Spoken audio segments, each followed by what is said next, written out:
All right, you primitive screwheads, listen up. They're coming to get you, Barbara. I ate his liver with some fava beans and a nice Chianti. Here's Johnny. Vanity. Definitely my favorite sin. I am the devil, and I am here to do the devil's work. The power of Christ compels you. This is my boomstick. What's your favorite scary movie?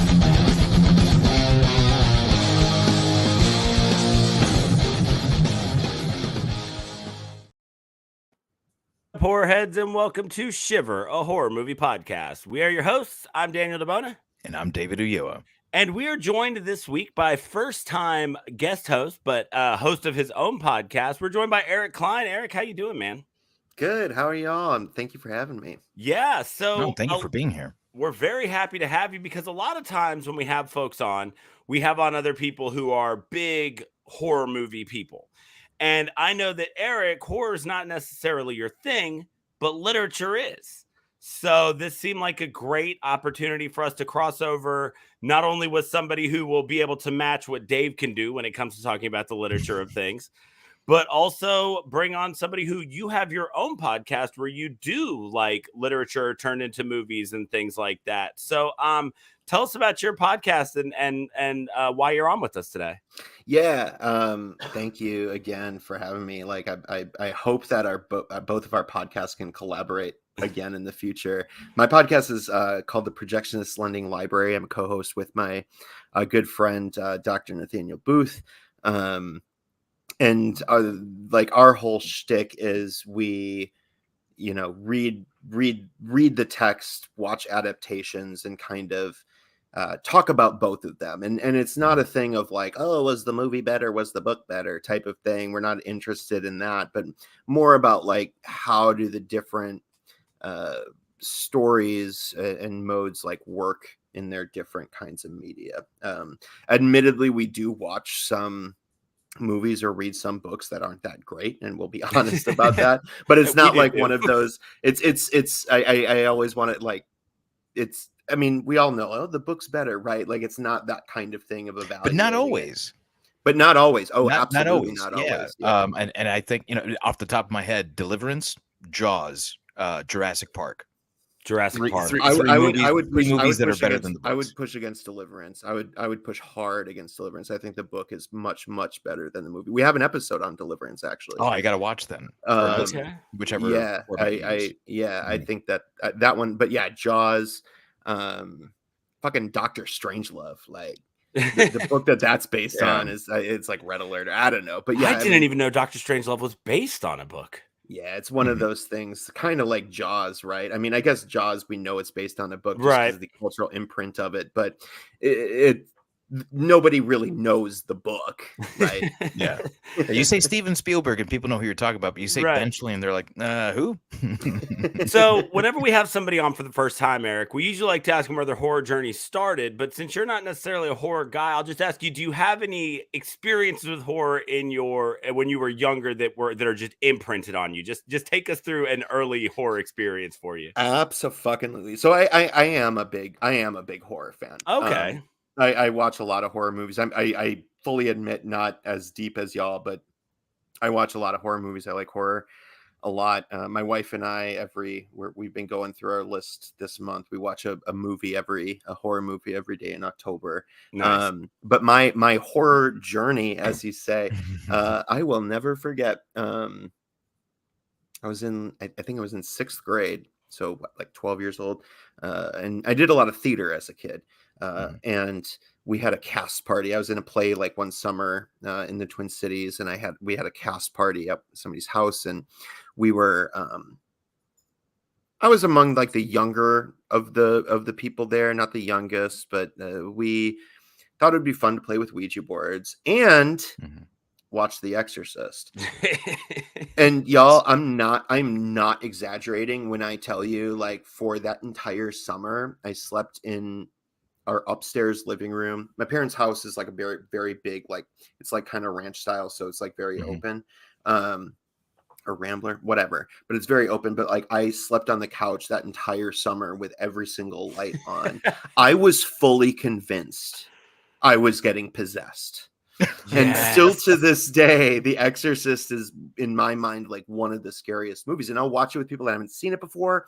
They're like, you know, they might be like, oh, yeah, it's kind of creepy. Or like, I mean, some of them think it's actually weirdly. I'm weirded out by people that think it's funny. But like, but that movie I've never still, understood that. Terrified. I don't either. I was in my undergrad. I was in a class that was monsters in film. And we watched The Exorcist. And there was this one kid in there. And when she has the crucifix and she's like, the fucking Jesus. Yeah. He was like, he thought that was funny, and we were all like,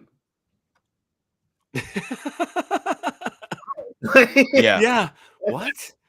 Yeah, no, that's the source material's not funny. And you speak with William Peter Blatty, and he says that, you know, it is not. He approaches it as a documentary novel. And William Friedkin is definitely not a funny guy either. He just passed recently, actually. Yeah, very recently. And I was actually just where he filmed that incredible car chase in French Connection. Oh, really?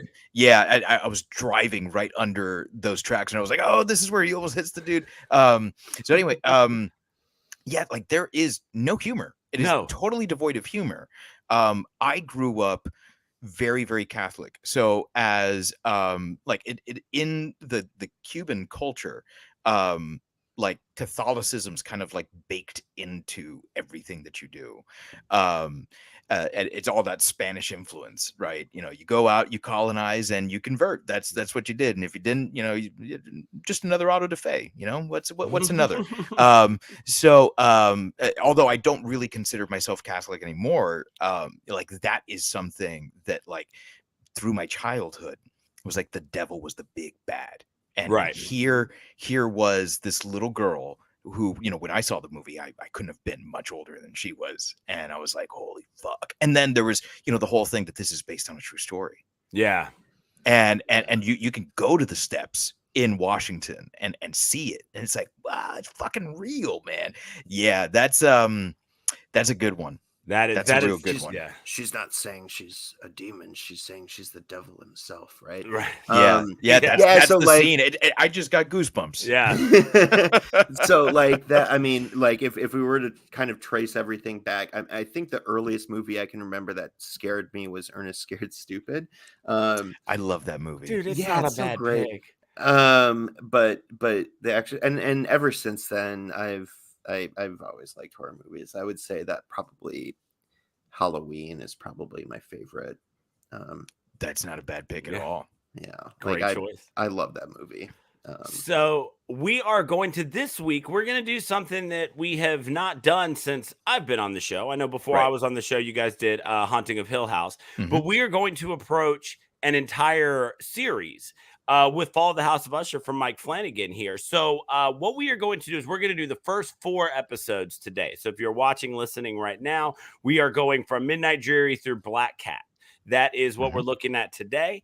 And we just didn't want to cram 8-hour-long episodes into 190-minute of what we've got here, because if you have been listening to us, you know how we feel about Mike Flanagan, and it's going to take us 90 minutes to get through the 4 episodes. And that'll still even be kind of we we very easily could have made 2 months worth of content out of this and just done an episode a week and been great with it. So we are going to approach Fall of the House of Usher Part 1, and we're going to start. Well, where should we start?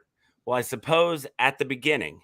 So we're going to start with episode 1, A Midnight Dreary. Now, when this starts, we don't really know exactly what we're in for. I think that one thing that we kind of maybe all knew when we were going in is that Mike Flanagan didn't just approach this as just taking Fall of the House of Usher and creating a miniseries. He approached it as this is going to be a tour de force of Edgar Allan Poe's works. So, Dave, start us off. How does episode 1 just set all of this up? So, episode 1 kind of establishes that they're going to use the framing of the fall of the House of Usher to kind of weave all of the the chosen Poe stories into the series. And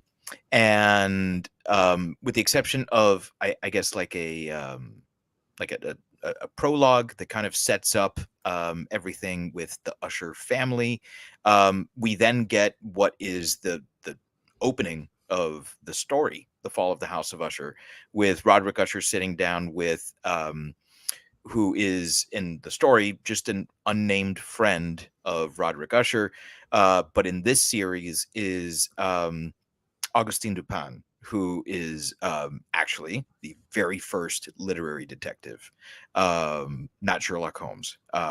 Everyone kind of credits Doyle with the creation of the literary detective, and that is not the case. That is an American thing. So the Brits can fuck right off. We get a really interesting exchange where, like, clearly there is something here between Usher and Dupin. And obviously in the literary world, these two characters never interacted, but it brings this really unique element in where there is tension between Usher and the foil in the story, right, where that tension wasn't there in the original short story.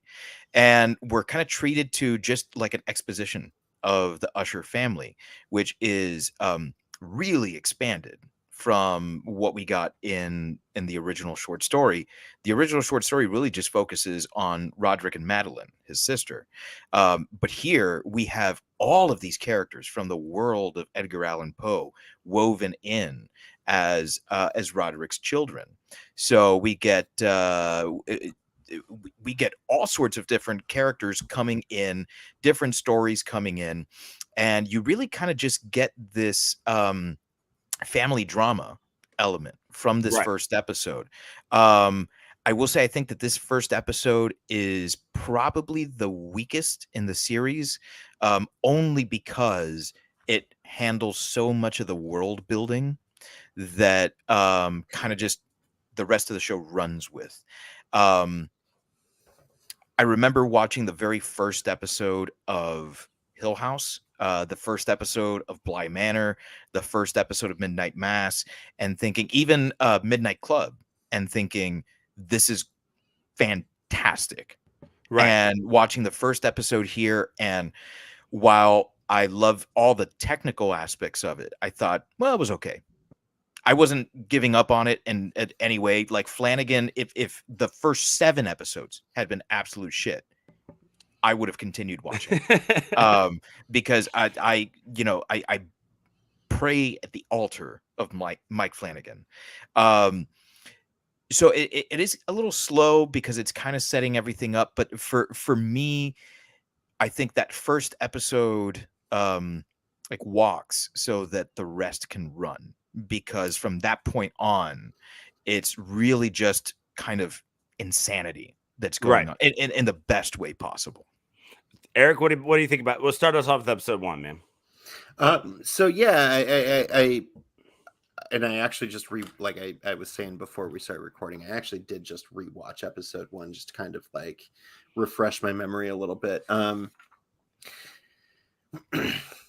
I agree with what Dave is saying here, that it kind of is a slower start than Flanagan's other shows, and I think that part of that, which we'll get into, is I think it's just kind of setting it up that this thing is way more unwieldy than most of his shows. And one of the things I do like about it, upon rewatching it, it has a lot of foreshadowing in it. When it's the like when they're in the court, for example, and we first see all the kids, like every shot, it's like, this is how that, like, well, I guess like inverted, but like this is the order they're going to die, which is also their age. There's a lot of nice little nods about kind of what's going to be happening. And it does introduce the actual setting of Roderick and Dupin in this House of Usher, which that setting and that room is awesome. Yes. And just like how they're just kind of sitting there talking, and we get this sense in the first episode that we don't learn it until later. Like there's a history here. Like these dudes know each other well, not like, not just like, they've just been in this court battle together 2 weeks ago. Like they have a history. And I really appreciate the ways that the first episode kind of anticipates a lot of what's going to happen. But it is, I think, a little bit of a slower opening. And even within this first episode, it's trying to do so much that I think is true for the show in general. My favorite thing about episode 1, because it was a little bit slower, was I loved playing the, okay, wait, who were they? Another Mike Flanagan Projects game. Yes. Yeah. Right. Like I love doing that. So, like Leo took me a second. Like I immediately thought, wait, is he the cop from Midnight Mass? But then it took a second because his hair's a lot better. Looks like he put on some bulk, so it's like, I really did. The one that took me the longest, oddly enough, was remembering that Juno was the girl from Midnight Club, because as much as I love Mike Flanagan, I've kind of wiped Midnight Club from my mind. And so that one took me a little bit, but I do love when a director has a group of people that they just love. And dude, it's classic. It's classic theater. Like this is my troupe. Like it's a theater troupe. Like and I do love that, absolutely. Yeah, and so you feel immediately kind of welcomed by this whole thing, because you're like, okay, it's Flanagan and Flanagan's folks, right? So you're in there and you're ready to see what they can do.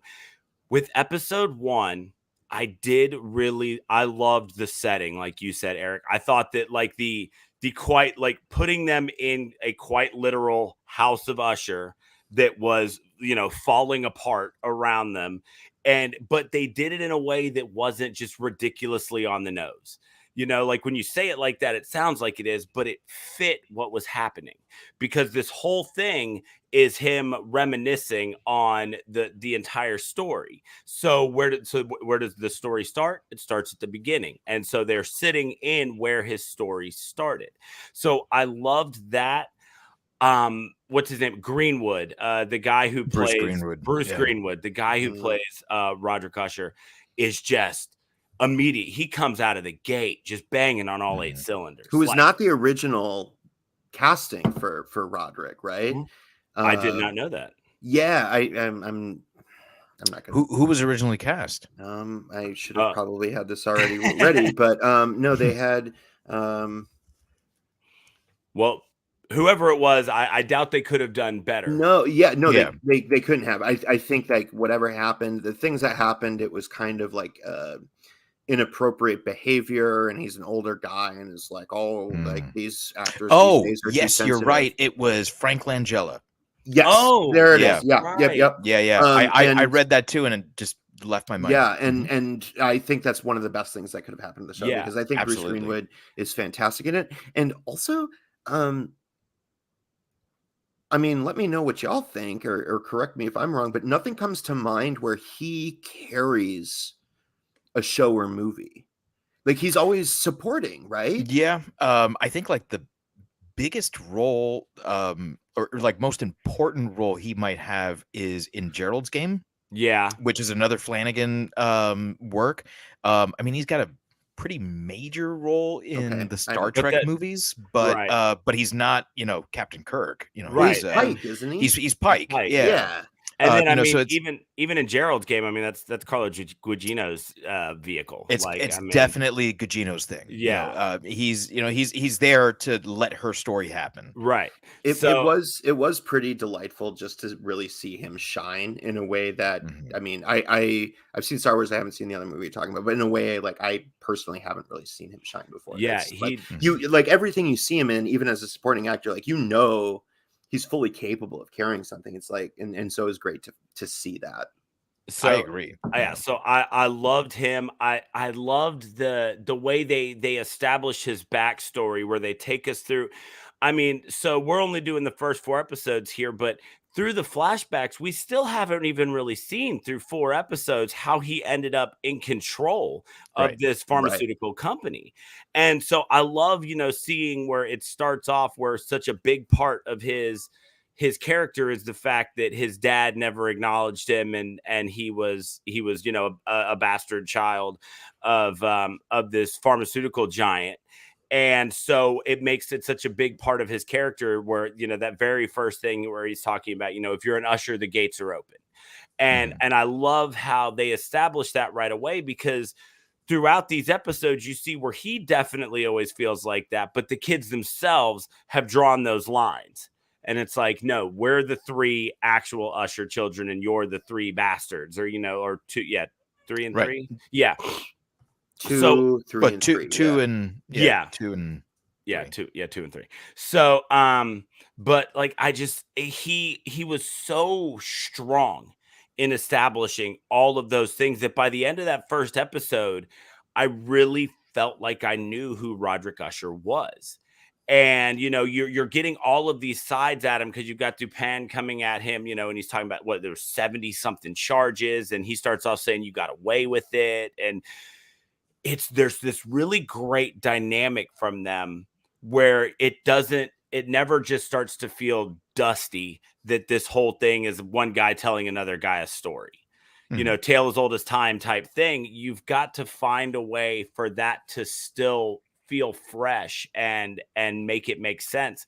And I think they established that very well in this first episode. And part of how they did that is, I think, something that he did to great effect in The Haunting of Hill House, which is with the use of like out of focus and like just kind of like out of the way ghosts. Yeah.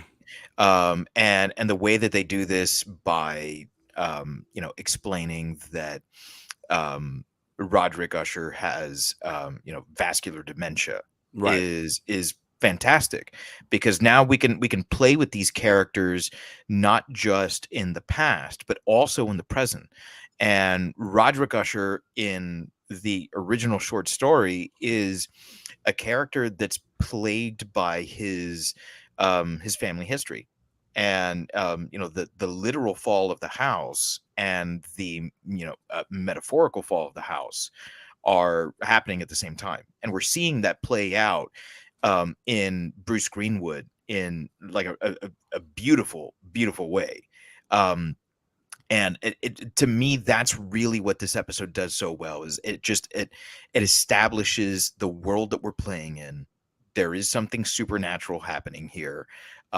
Is it just in his mind, or is there more to this?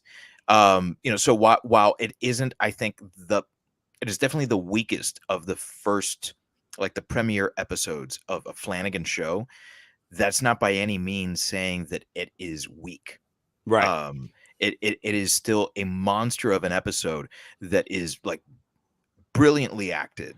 The set design is amazing, and being able to, kind of dig into those characters that we know are dead and use them in the present. It's incredible. Dude, you're talking about the out of focus ghost when he starts talking about his mom, and he's like, well, I just thought I should bring her up because she's here. Yeah. And so it's showing that shot of Dupin, and I'm watching it with my friend, and she's like, there she is. I'm like, I don't see her. And she's like, there. And I'm just lost. Yeah. I'm like, I do not see her. Then all of a sudden you just see you just see the ghost move.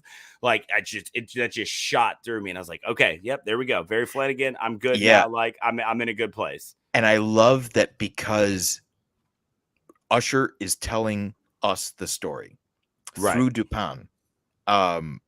We never get to see her either, because he says, no, I'm not going to indulge you in this. Right. We never get to see her, because we are Dupin in this instance. And I think that Flanagan understands the way stories are told. He understands the way that authors use literary devices.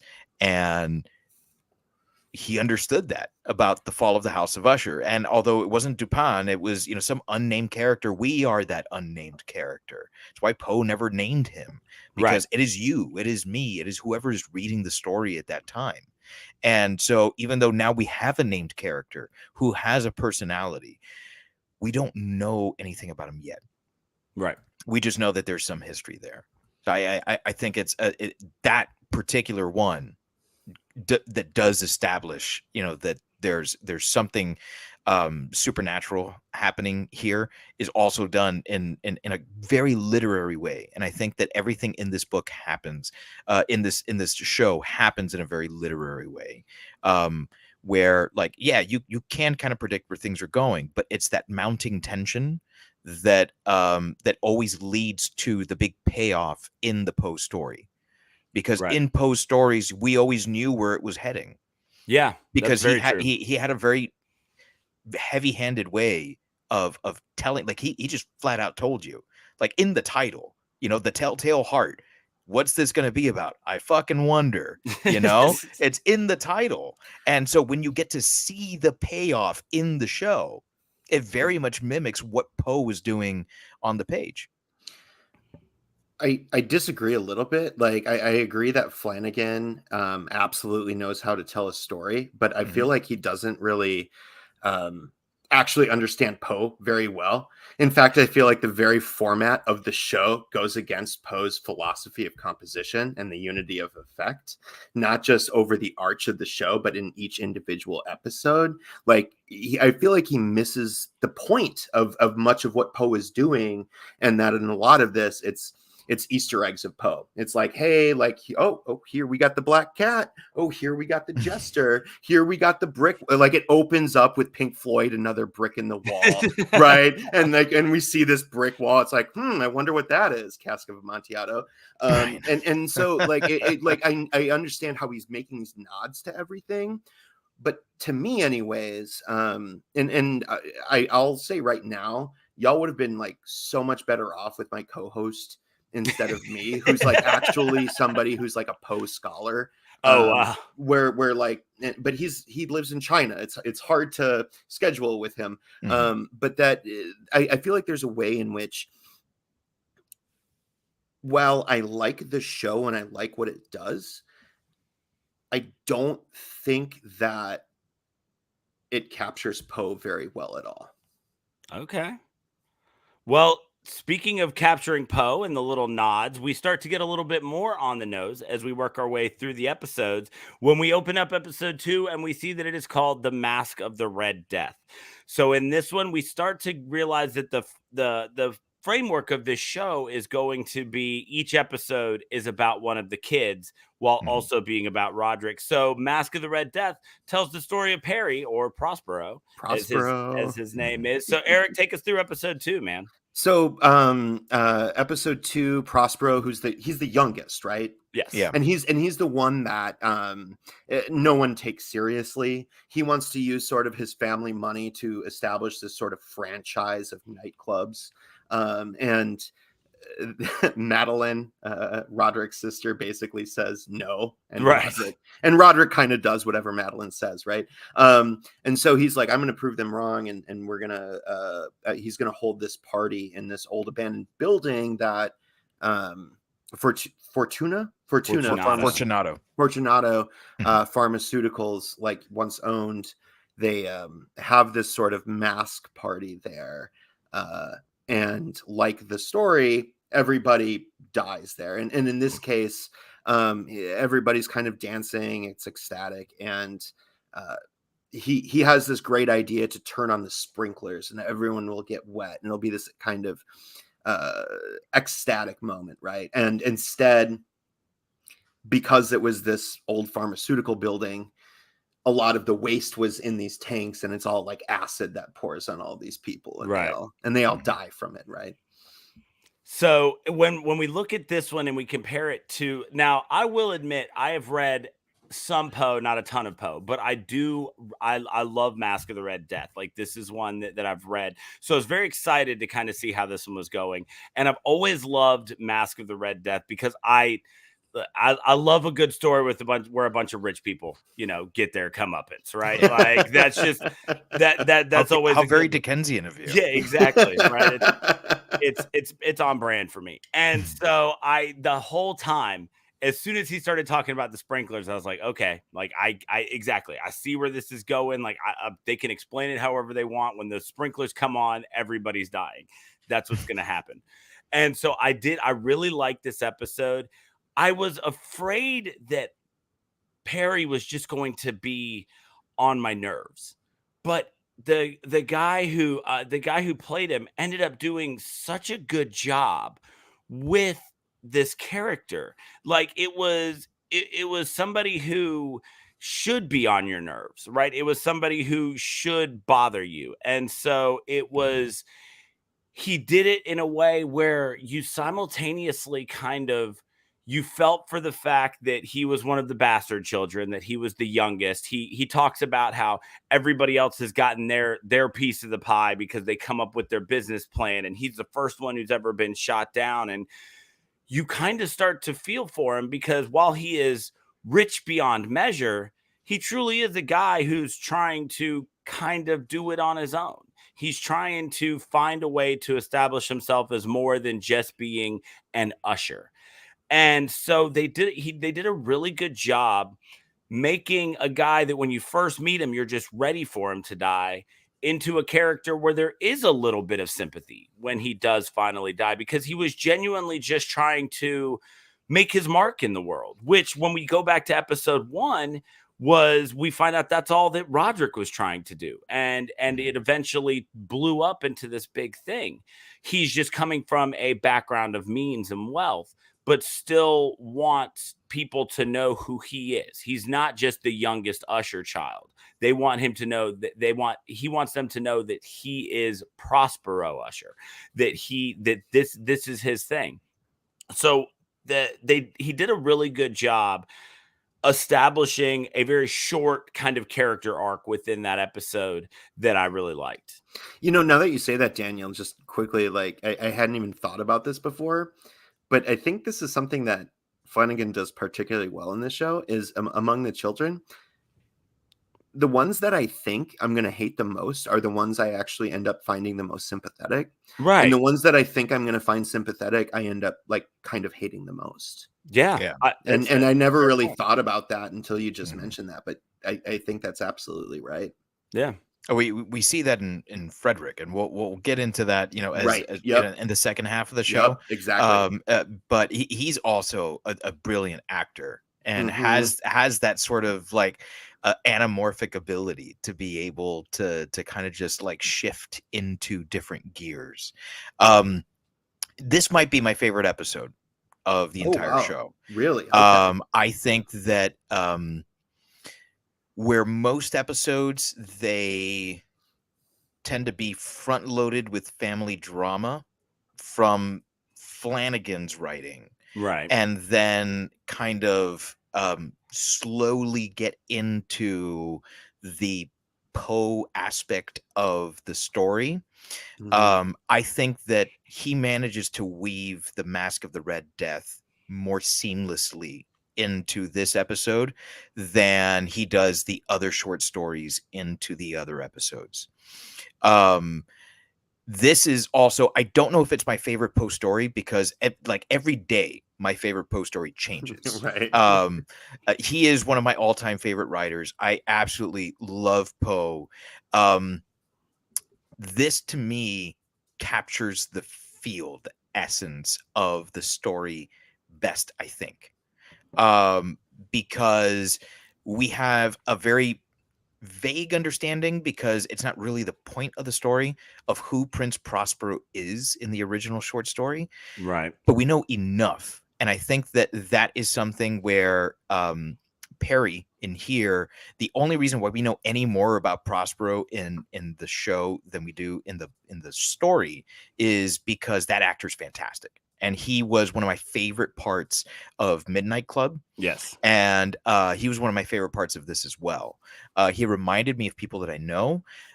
So there was a little bit of sympathy there, but because I've read through this story so many times, I don't teach this grade level anymore, but when I used to teach sophomores, I would teach the story every single year. I would couple this up with The Telltale Heart. And so I've read through this story dozens of times. I really came to hate Prospero.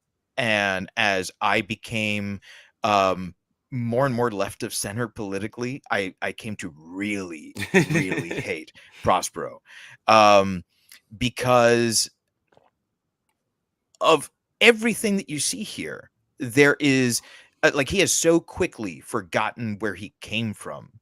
And we get a sense that, especially later in the show, I think there's a mention that Perry was only 16 when he was brought into the Usher family. Right. He's not that old. So in a very short amount of time, he's gone from having nothing to having the world. And he still can't figure his way out of his situation. And where I do start to feel for him a little bit is that every other Usher sibling seems to have gotten some of their father's business savvy.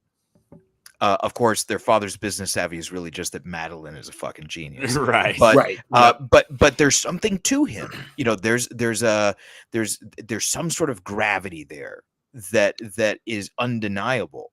Well, it's a charisma, I think. It is, yeah, because Madeline has none of that. No, she's if Madeline the brains, talks to you, it's just yeah. like, oh my god, I'm scared. I'm going to close the door on you. And so Perry got none of that. Perry got shit, and Perry has no talent.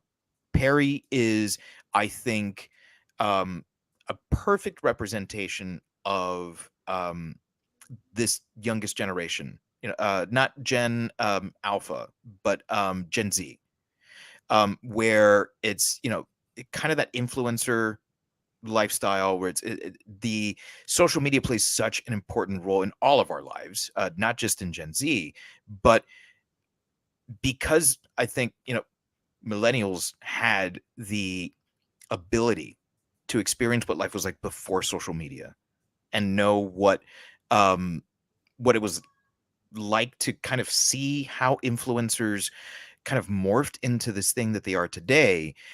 We know that, or at least I would hope that most of us know that it's bullshit. Right. That it can be a job. And but for most people, it's just getting yourself into debt to continue having more content.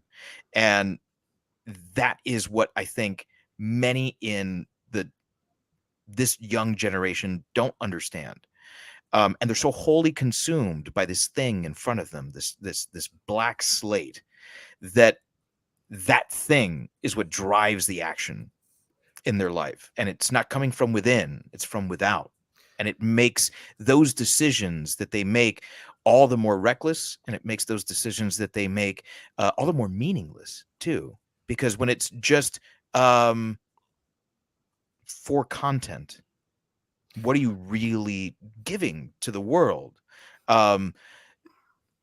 Maybe it's good, maybe it's bad, but it's flash in the pan and it's gone. It's not another brick in the wall, which was recorded 50 years ago, and we're still fucking talking about another brick in the wall. If Roger Waters came today, I'd see him perform. And that's Perry. Perry is someone who never had the opportunity to grow up with either the love of a father or with a world that was willing to show him what it was like to truly work for his earnings. Yeah, and so this is why he comes up with this plan, because it's not really a plan; it's a party. And every other Usher child has some sort of talent. We see it, but the talent is just barely there because the talent doesn't really come from Roderick; it comes from Madeline, and that's not their mother. I think that, like you said, he didn't have a chance to grow up with like a father. He didn't have a chance to grow up with this sort of pre-internet knowledge. It all points to like just to reduce it. Like he never has a chance to grow up. And I agree with everything you're saying, but at the same time, I was saying, I find him sympathetic because I mean, you're an educator. We're all educators here. One of the things that I see like with this younger generation is, it's really easy for me to be like, fucking, please turn off your fucking phone, please. But at the same time, I need to remind, or what do you mean 5 pages is too much to read? What do you mean? You know what? But at the same time, I have to backtrack and remember, like, they are a product, and he is absolutely a product of everything that kind of came before him. And the other point I would want to make, that he doesn't have any business savvy. He only sees it through like influencer or making a party.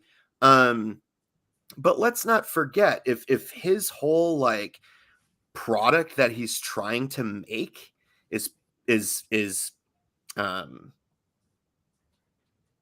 like pleasure, I don't know, debauchery. What made the Fortunato fortune, right? It's opioids. Yeah, like, it's feeling good. Yeah, I mean, like he's not doing anything all that different. He's doing it just in a way that we can kind of see as more childish or more juvenile. But at the end of the day, his product isn't all that different from what Roderick's is, except maybe that it's more like temporary. That's a really good point, because his whole, and really any of the Roderick children. Yeah, because his whole thing is that he's going to throw these parties that when you're in them, all that exists is that moment right there, right? So you're supposed to be able to forget about everything else, and that's why it's supposed to be this anonymous, debauchery ball. It's because you're just supposed to be in that moment. Anything that was troubling you before you went, doesn't matter when you're here. So I think that's a really good point too.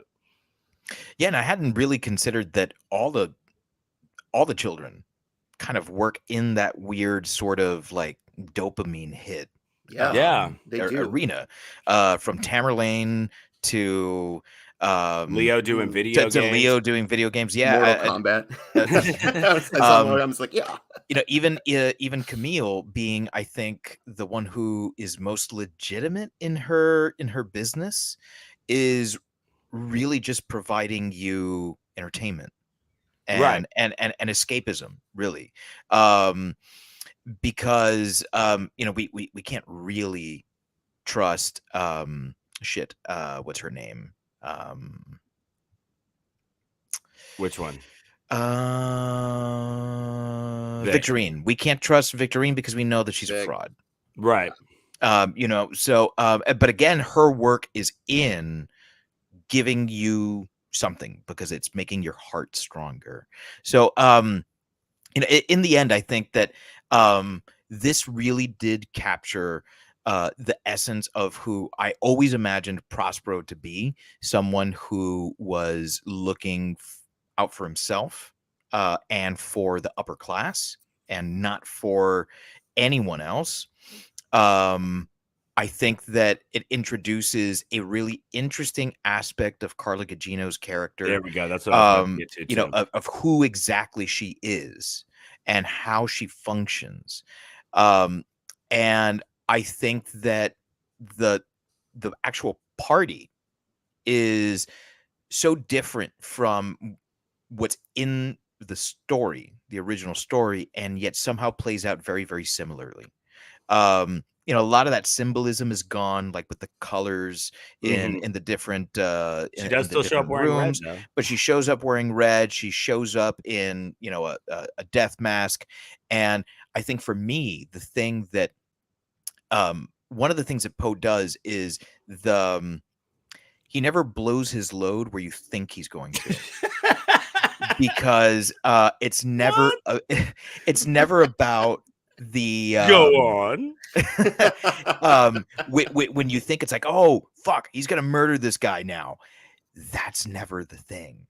There's always some other mounting tension that's going to make it like, okay, but what's going on? And you're in this rhythm of like, okay, so how's he going to get caught? What's going to happen here? Where is the big And that happens here because we know where it's going. We know that they're testing the thing, and we've read the story. So how do you make it fresh? How do you make us keep going? And it's by the introduction of Frederick's wife.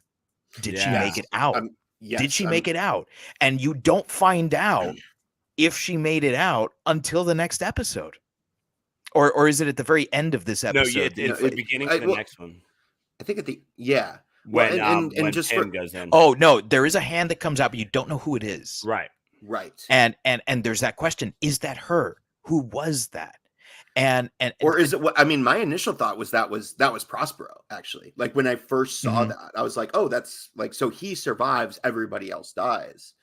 To me, that's part of the brilliance of this. And my counter argument to he doesn't understand Poe. I think he does, because each one of these episodes is fairly self-contained, and that was Poe's thing.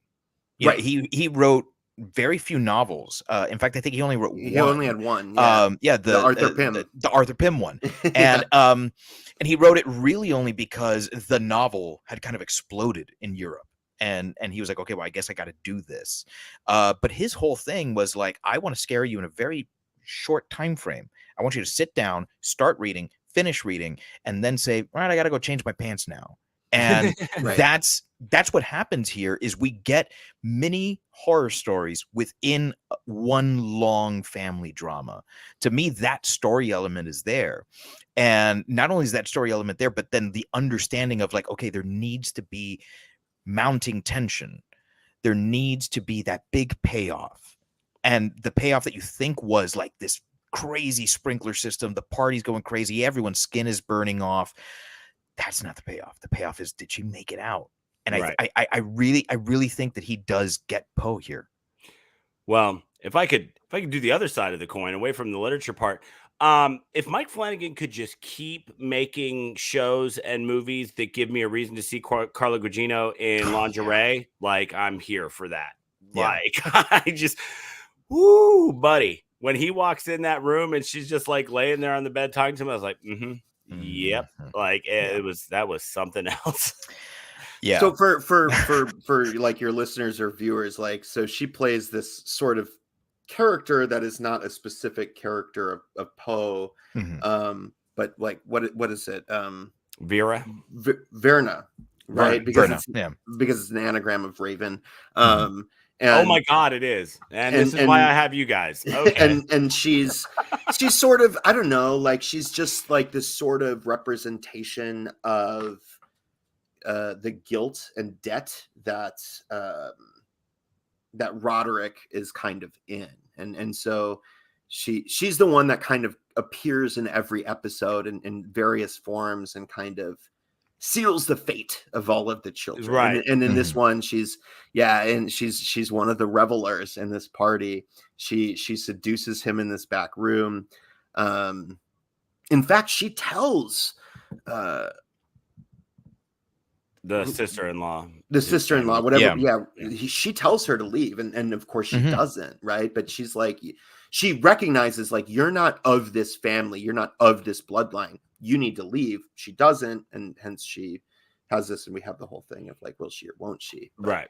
Morella is the yes, Morella. Okay. Thank you. So as we finish that one up, like we say, we get into this place where we're seeing, okay, these are the stories, and then we but then again we're looking at the overarching story. So we move forward into episode 3, Murder in the Rue Morgue. So anybody who read this one, we know that some sort of monkey and or ape is it's a fucking orangutan. And this is like I'm sorry to be petty, but this fucking pissed me off so much in this episode. They only refer to it as a monkey, or not only, but they mostly refer to it as a monkey. And then when we actually see fucking chimpanzees, where's the fucking orangutan? I had the exact same thought. I was like, wait a minute, why are these all chimpanzees? I've read Murder in the Rue Morgue. There should be at least one orangutan. And so And it was fucked up in the original movie as well. The one with Bella Lugosi. Okay. Yeah, they also used a chimpanzee. So I don't know if that was like a callback to that original like Universal Monsters era movie. But I mean, yeah. But and I understood too as I was watching. It's like, oh, like they're all calling it a monkey to just kind of emphasize the way that like they have no understanding of the creature that they're doing this terrible shit to, right? But it's I was like, it's an ape. So this is the episode where we get Camille. We learn that Camille is in PR. She actually refers to him as Prince Prospero at one point when they're trying to figure out how they're going to put the spin on this thing to make them come out on top. And so, Dave, what did you think about getting Camille's character fleshed out in this episode? Okay, so I've said it before, and I will say it again. Mike Flanagan is the most lucky man in the world. He is the luckiest guy because he gets to work not only with Carla Gugino, but with his wife, Kate Siegel. Right. I have been wholly obsessed with her for years. It's unhealthy. So I'm sorry to Kate Siegel. I'm sorry to Mike Flanagan. I'm sorry to my wife. I'm just sorry to everyone for the thoughts that I have about Kate Siegel. So to get an episode that is entirely hers, and I knew it was going to come eventually, but for it to be the next episode after this, I was like, oh, fuck. And it's titled The Murders in the Rue Morgue. I'm like, fuck, I fucking love this story. I got to be honest. I don't give a fuck that it wasn't an orangutan. to me, it's I mean, is it important? No, it's not. Like,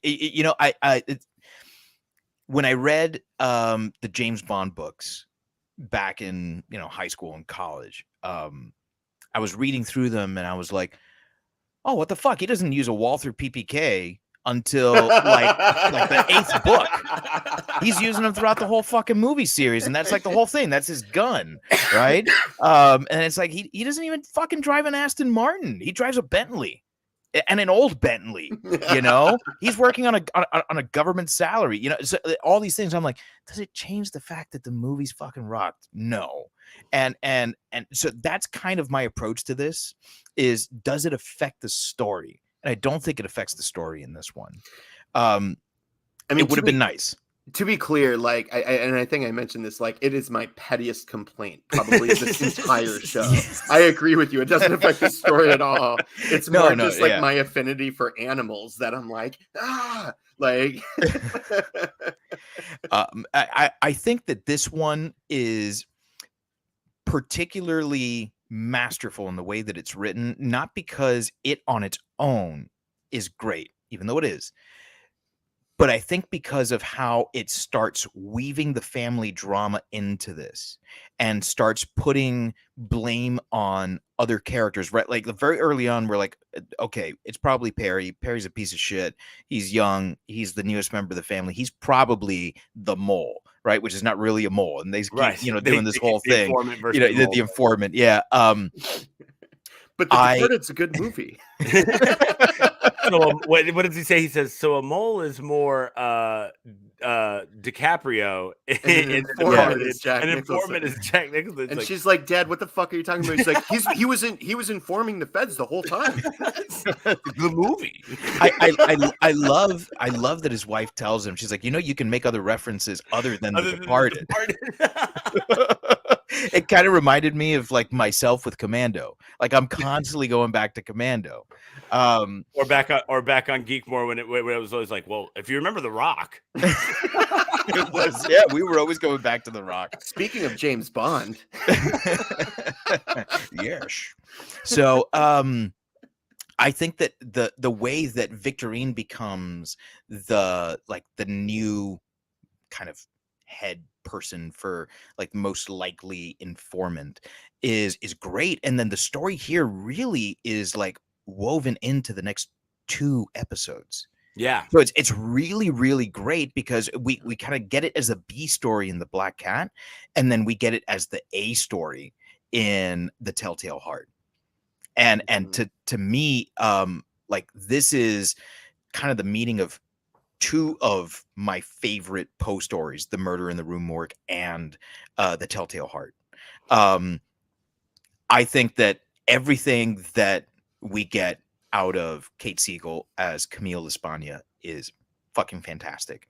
And if you've read the story, you knew what was going to happen to her from the get-go, because this is the first person who is murdered by the orangutan.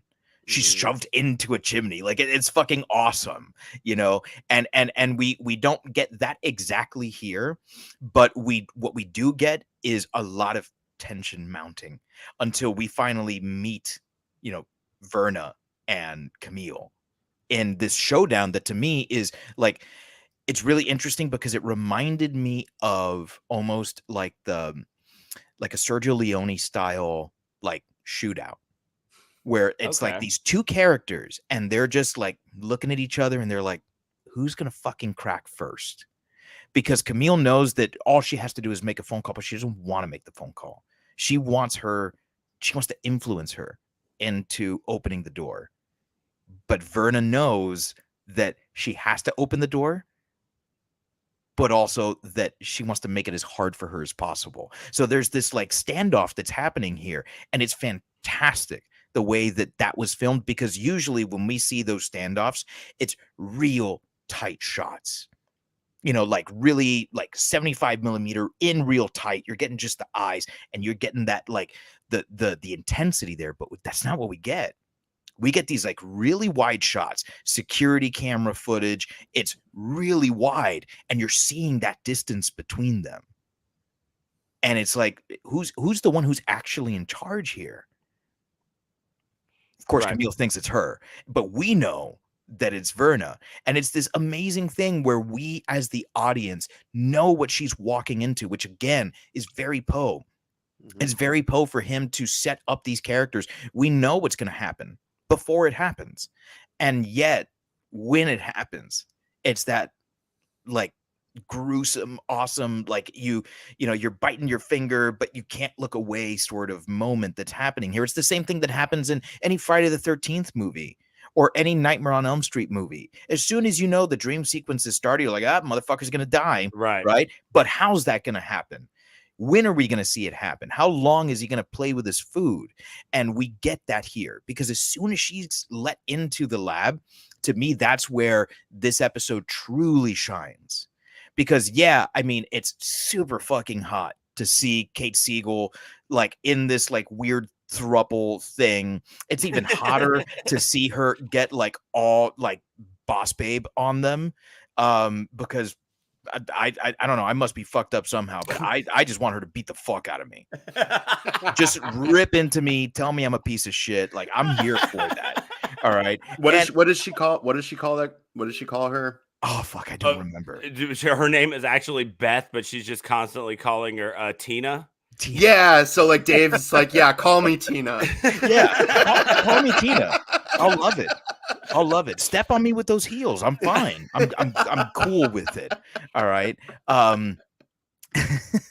My lament configuration comes in, right? My Lamarchin box, and out comes Kate Siegel. Exactly. To show you. But like, as great as all that stuff is, for me, the really brilliant stuff here is when she's in that room and we know what needs to happen. And it's just building because we don't see it yet. I'm like, okay, but it's coming. Where is it? Where is it going to happen? When we finally see Verna in there, to me, I wasn't thinking about, okay, well, Verna has transformed into the, not orangutan.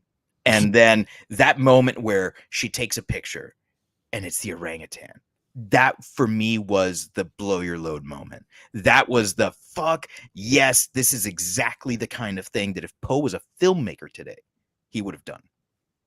Yeah, and that the lead up to that moment with fuck it, I got mine, and then she takes the picture, like just going out, like died like she lived. Yeah, just owning every moment of what she did.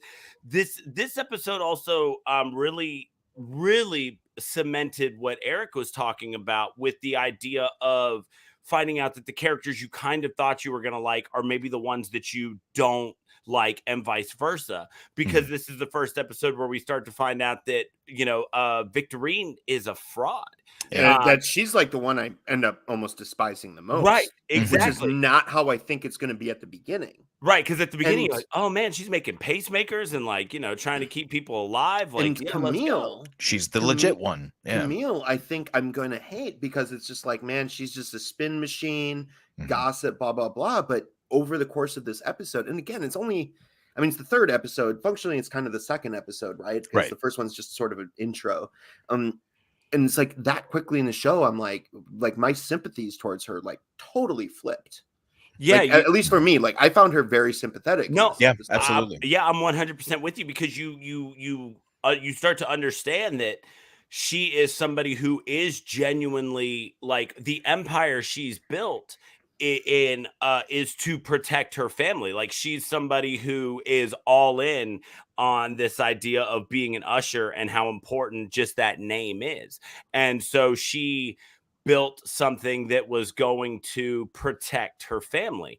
And so, yeah, I mean, she's, you see a lot of negative things about her, but I don't think you're wrong in saying that by the end of this episode, she's definitely a sympathetic character.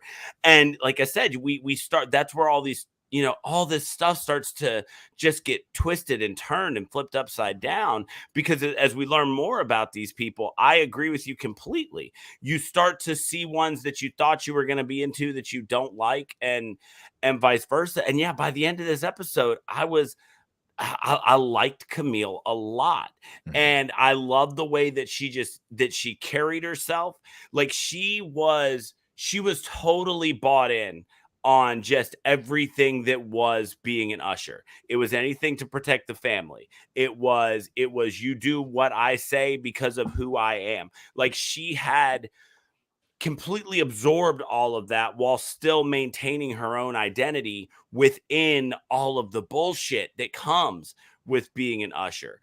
This was the episode where I really started to realize how much like Succession this show is. God. So I haven't seen Succession, but my wife continued to say this throughout the whole thing. She was like, this is exactly like Succession. I was like, okay, I haven't seen it, but I'm going to have to disagree with you. Yeah, like, because it's not based on Poe. Right. Even though this is like only kind of loosely based on Poe, right? Like, it's not based on Poe, and it's not directed by Mike Flanagan. So I could give 3 fucks. Oh yeah, no. It's haunted Succession. Yeah, it is. It's haunted Succession. And you throw haunted in front of anything, it's immediately better. and this was the episode where I was like, where I feel like so much, because at the beginning the family drama is all just about the fact that his kids have died, and that he's trying to kind of come to some sort of some sort of end where he feels okay with that. But when we get into this episode, this is where that tried and true Flanagan family drama shines, because we start to see we got it a little bit in the one before this one, when Frederick confronts Prospero, and he was like, you are the result of the foundation of this house cracking into 6 pieces instead of 5. And then in this one, we start to get Camille and Vic getting at each other, and you start to realize, okay, so there's more to this drama than just 3 of the kids are bastards and 2 aren't, blah, blah, blah. Like, there's a lot of interpersonal stuff too. I mean, her assistants even bring it up at one point. They're like, what is it that you have against her specifically? Like, why are you so dead set on harpooning her? And so we start to get more of that drama element that always sells these Flanagan projects so well. I mean, you go to Oculus, you go to all his Netflix series, all his Netflix movies. It's always that drama that constantly has you filled with a sense of dread, that makes the jump scares and the as Dave said, the load blows that much bigger and that much better, because you're so invested in these characters. And I think that this is the first one where you really got on board with the people that we were seeing play out. Yeah. It's 4 bastards and 2, right? Oh, is it 4? Leo, Vic, Camille, Prospero, Yeah, 4. and then Frederick and the other one. Tammy. Tamarin. No, sorry, Tamarin. that's a different Simeon. Tamerlane. Tamerlane. One of the things that with this episode, is Rue Morgue the first appearance of DePaul in Poe's stories? I think it is his first. So. I think so. Yes, I think it is. Yeah, because I know that Rue Morgue is generally, is usually considered to be the first detective story. So yeah, so like the story is the first introduction to Poe's character, DePaul, who is, as we've already established, like the sort of first detective figure in literature. I don't know where I'm going with that. But I'm on board. Yeah, but you're right. Dude, for anybody, if you're not watching live, this is one of those moments where you should have been, because we literally just completely watched Erik just the train of thought go completely off the rails. Like visually, I was like, okay, he's got a point, and then I did, and I don't know where it went. I could probably, but you caught yourself, and you didn't think that the train was still there, and then fall on the tracks. So as we wrap this one up, we do get what they also I really like that we didn't, that one thing is about Flanagan's stuff is he manages to paint a gruesome picture without ever going completely overboard with the gore. And so this one ends where obviously she just got mauled to death by an adrenaline fueled chimpanzee, but we don't have to sit and watch it, which would have taken away from that moment. Yeah. It absolutely would have destroyed that. We talk on this show all the time about how there are certain movies that need that. That was the biggest thing with the Candyman requel, was that it needed those moments. We needed to see the people take the hook and get ripped apart. Flanagan is masterful in the fact that we didn't need to see the chimpanzee dismember her. We did not need to see her ripped apart to create the drama and the dread that we were getting out of this for this to be considered a horror series. It was still plenty scary because of all of the amazing things he did to lead up to that. And for as often as we get on to directors about, you should have showed us more. It was one of my biggest things with the original Valentine's Day Massacre, right? Like, I was like, I wanted to see more of it. This was an opportunity where less was more, and I think that Flanagan pulled that off really well. So, just as a question to that, what do you think about that? We do see quite a bit of, I guess not like excruciating gore, but we see a lot of blood and violence towards the chimpanzees. We do. So like how I hadn't thought about that, but like that we see that, but not the gore and violence to her. I would put that on the idea of that showing us the way that they treat the chimpanzees is a vital part of building that character of Victorine. Right. Okay. Which I have not got to. I believe the Telltale Heart's going to be her episode, if I had to guess, looking at the titles of them. I haven't gotten there yet, but what I again, a character that I thought I was going to be on board with, I have already turned the corner on. And so I think that showing the way that she treats these chimpanzees is vital to the ride that you're supposed to take in how you feel about her as a character. And that was going to be my response, is that when, I guess usually not everyone feels this way, but if you don't, you can fuck right off. When we see someone mistreat an animal, that has an effect on us, or at least it should. If it doesn't, please seek help. In fact, I would even argue that in cinema, and part of it is just we're so desensitized. I in fact am like probably affected more when it's against an animal than a person. Absolutely, because the animal can't defend itself, which is the same reason why we hardly ever see a child. get murdered in a horror movie. Right. And when we do, it's usually off screen. We don't actually see it happen because it's so brutal, right? And it's so emotionally arresting. That's, I think, what we get out of the violence towards the chimps. Yeah. Is that, you know, Victorine is not who we thought she was at the very beginning.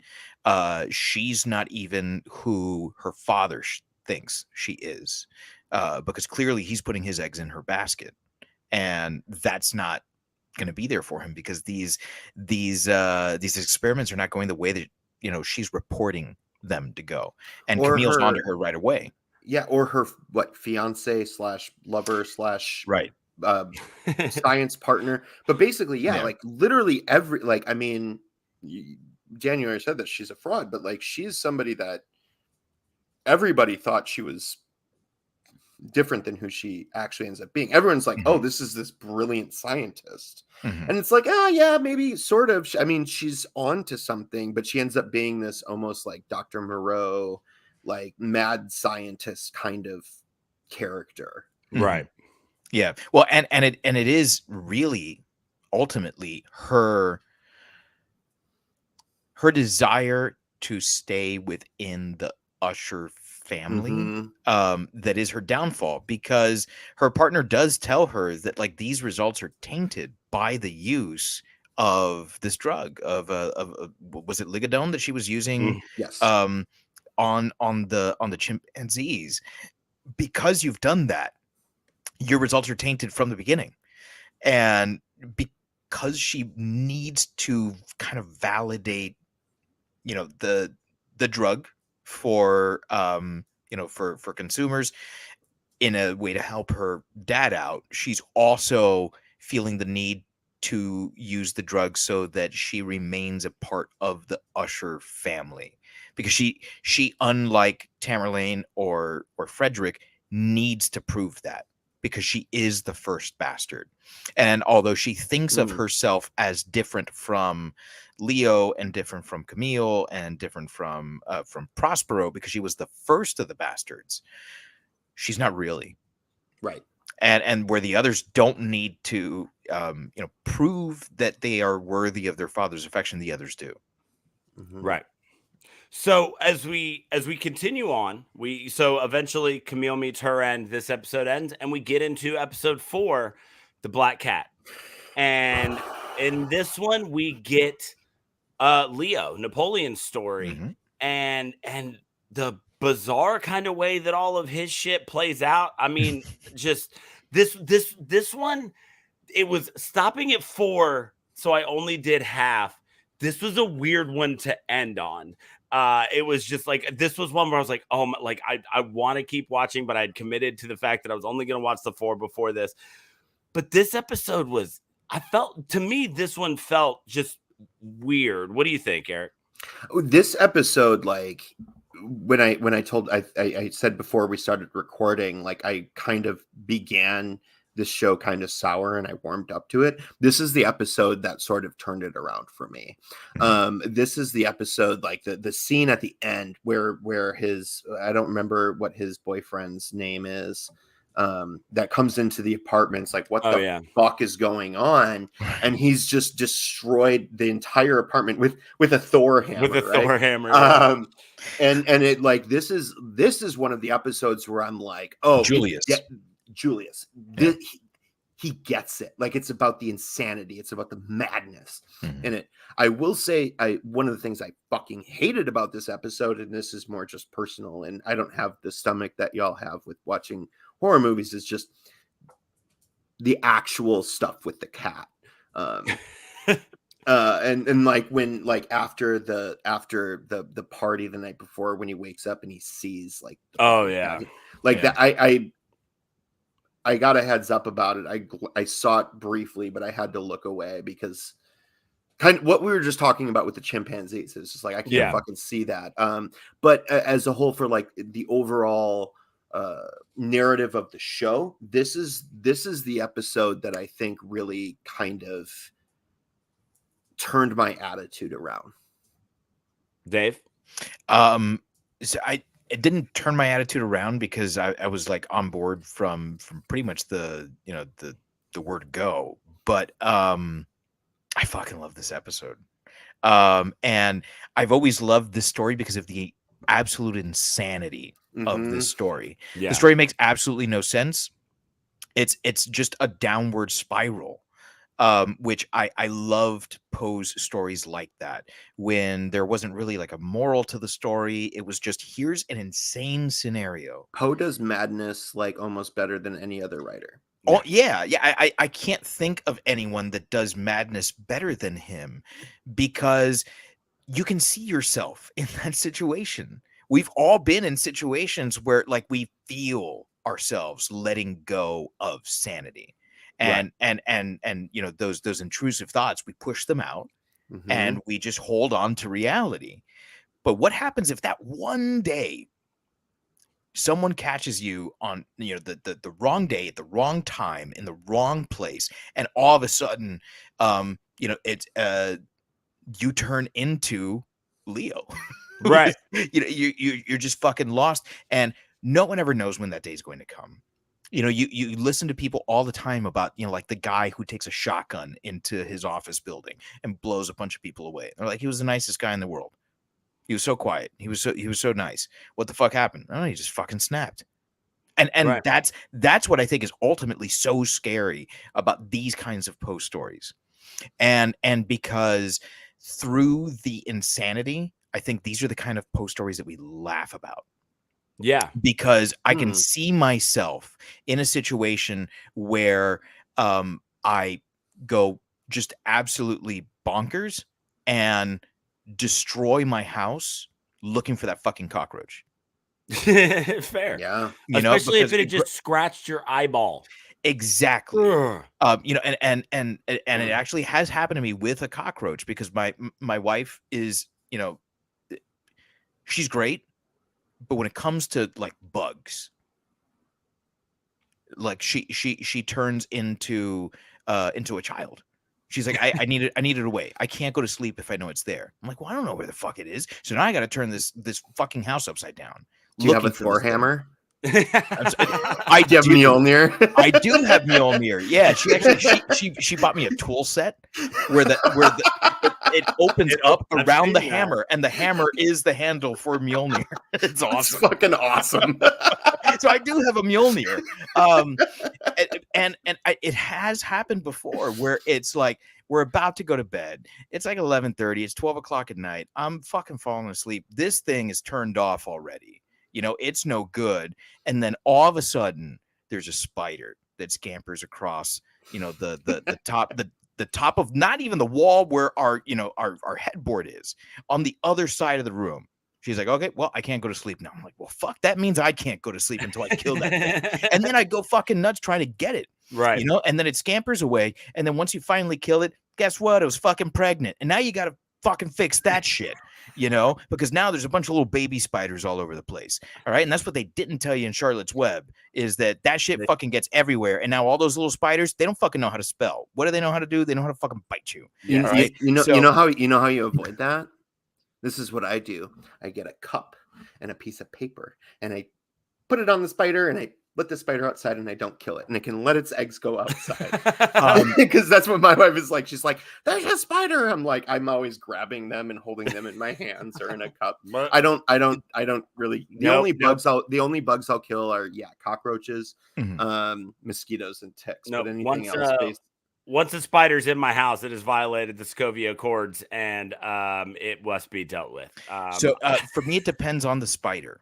If they're outside and they are non-venomous, I am totally cool with them hanging around. So we have like wolf spiders, and we have those are fucking scary looking. Like if you just see a wolf spider, it's like, holy shit, that thing's gonna kill me. It's like, no, it's great because it keeps it keeps other insects away. So it's fantastic. I love keeping those things around. Those little crab spiders, I forget what they're called, but we have them all over the place here in Miami. They're cool fucking dudes, right? But we also have brown recluse here. And there is no chance in hell that I see that thing and don't immediately fucking kill one. It happened to me the other day in my fucking truck. Ugh. All right. I was yeah. picking up my kid from school. He's sitting down, right? And I'm making sure he's got his seatbelt on. I don't want to take off without him having a seatbelt on.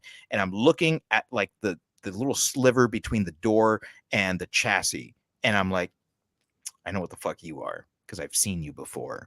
And I got to kill this thing, because otherwise if it gets in the car, guess where it's going? It's going to him first, because it's closer to him. So I just killed that motherfucker. That's totally totally yep. Mm-hmm. So I live in the frozen north where we don't. I was just about to say, like, now that you moved up to the Great White North, do you know, you probably don't deal with as many bugs as you did when you were down here, right? No, I don't. I don't like. Thank God, I don't really deal with cockroaches hardly at all. We have spiders.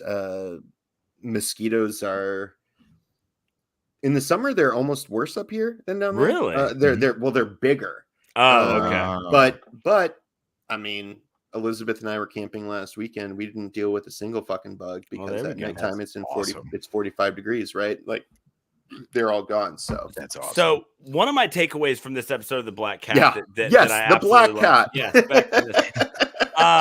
was the performance of Malcolm Goodwin in this episode as young Dupin. This is the episode where where we see him kind of confront Roderick Usher about the fact that his signature's on all of these forms, and he thinks that these have been forged. And we get this as kind of the backstory of how they met for the first time. But this was not the first time you saw Malcolm Goodwin as young Dupin. But this was the episode where, I mean, this guy, flexed his ability to act when he's getting ready to leave their house, because they're like, I can't recall if I did or didn't sign these forms, blah, blah, blah. And he says, there's a lot of people can't recall a lot of things, like, are they concussing you over there? And then he does the whole detective thing.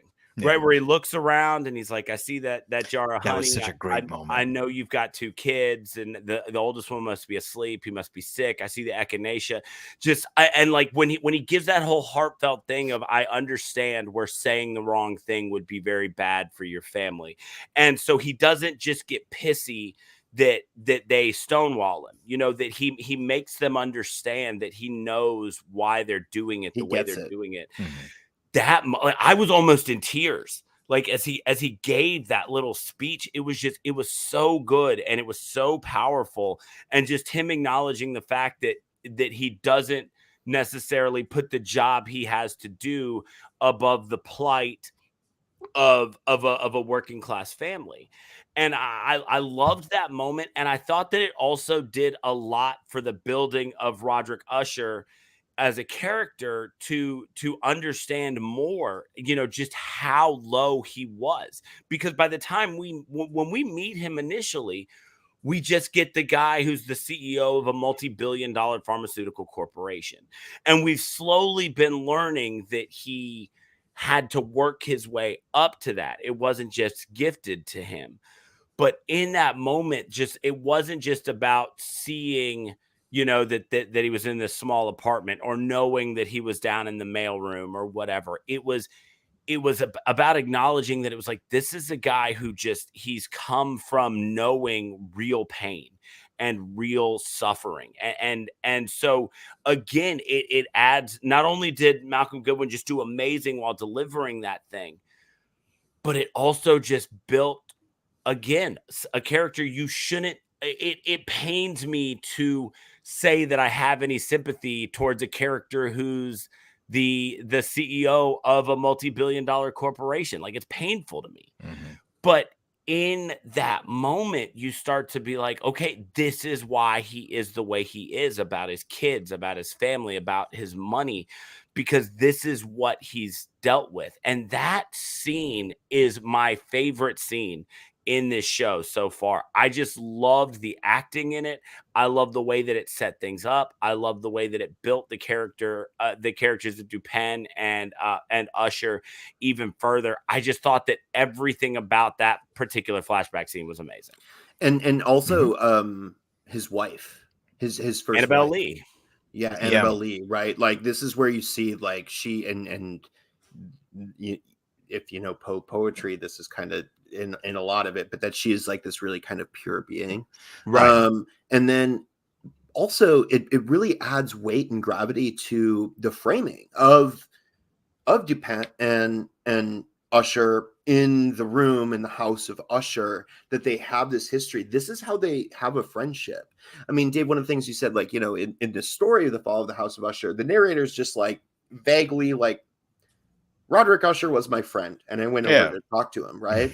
And this is where we learn, like, oh, he's not just necessarily shoehorning in Dupin, who in the stories is very different than the character in the show, but that it shows like, oh no, he is like this friend. They have I mean, how long ago is that? I mean, they have like a 40-year connection, rivalry, but not just, but it's there's a respect in that rivalry. There's an admiration for one another in that rivalry. Like it's not just like a nemesis, like, right? There's a bond between them. And I think, as Daniel's saying, in this flashback, we have a better understanding of why and how that bond has been built, and why Roderick invites, of all people, this guy to come tell his story to. He's the only one who would understand. Right. And sometimes the bonds with the people that we have those falling outs with are stronger than the people who were by our sides the whole time. And you're right. We hadn't mentioned Annabelle Lee this entire time. That was for me a bigger Easter egg than the other one I'm going to mention. But I loved that we did get Annabelle Lee, because for me, that is one of the most beautifully written of Poe's poems. The other, where we got, I think, just a vague, little drop there, and it's my favorite Poe poem, is The Bells. And I can't remember if it's this episode, but there's a moment where he's sitting in front of, the wall in the basement of Fortunato, and he talks about hearing the bells. And I think that if you have seen this show and you haven't read much Poe and you find it compelling, please, I mean, it's in the public domain. You don't have to pay anything to read his work. It is brilliant. It's absolutely brilliant. And if you've read some of them and you're saying, well, I don't know that this does it justice, go and read them, because maybe it doesn't do it justice for you, but it deserves to be read. And to me, that is one of the things that this show does, I think, better than anything else. Beyond being a great work of Flanagan's, it is a great way to open up people to literature, which I don't think happens much anymore these days, particularly the classic stuff. I think that very often we go into, a Barnes and Noble or something, and we're just bombarded by these new novels, which I don't think are aiming to be good novels at all. I think they're aiming to be movie series, and that's okay. Everyone deserves to have success in whatever way that success looks like to you. But I want to read a good book, or I want to read a good story, and I think that there's so much great classic literature that we aren't looking at anymore, and where that started for me was Poe. So this is really special for me. To be fair, there's a ton of awesome literature being written right now. Like some of the poetry being written right now, some of the novels being written right now are fantastic. But like your point to Barnes and Noble makes sense, because that they're not concerned with a product that is engaging or thought-provoking literature. They're engaged with sales and that's their business model. You can't hold it against them. Like that's what they do. And so like it does create this idea that that's what's being written right now, and you kind of forget like there's tons of really good stuff. Yeah, I hope I didn't come off as like an angry English professor, which I know is very easy for me to do. Same way I'm like, these kids with their music, I miss the rock and roll of the 70s. Yeah, there's you got kind of old man yelling at clouds there. Yeah, I'm sorry. That was not my that was not what I intended to do. Because I do think that the problem there is with bookstores and not with and Barnes and Noble is not the only one. It's just the biggest one, right? But there is good literature out there. Go and read it, and if you don't know where to start with Poe. There we go. So there you have it. We're halfway through Fall of the House of Usher. We are going to kind of split it right here, and we're going to approach the second half of it, but it's going to be 2 weeks from now, because a week from now, we are fortunate to be recording actually on Dia de los Muertos.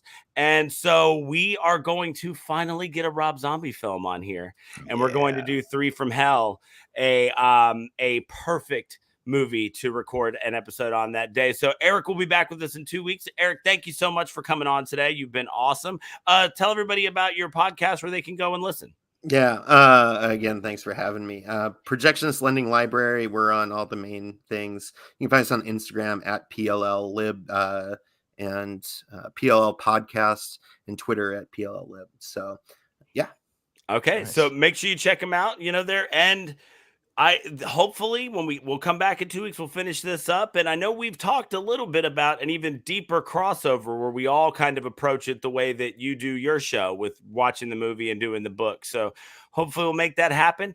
If you are listening, or if you're watching live, then you are experiencing the last time that we are going to do this podcast and be able to say that Dave and I have never met in person. Yeah. We are less than 48 hours away from heading to Orlando for Spooky Empire to meet in person for the first time. So if you're in the Orlando area and you're going to meet at Spooky Empire, make sure you find us. We'll be around.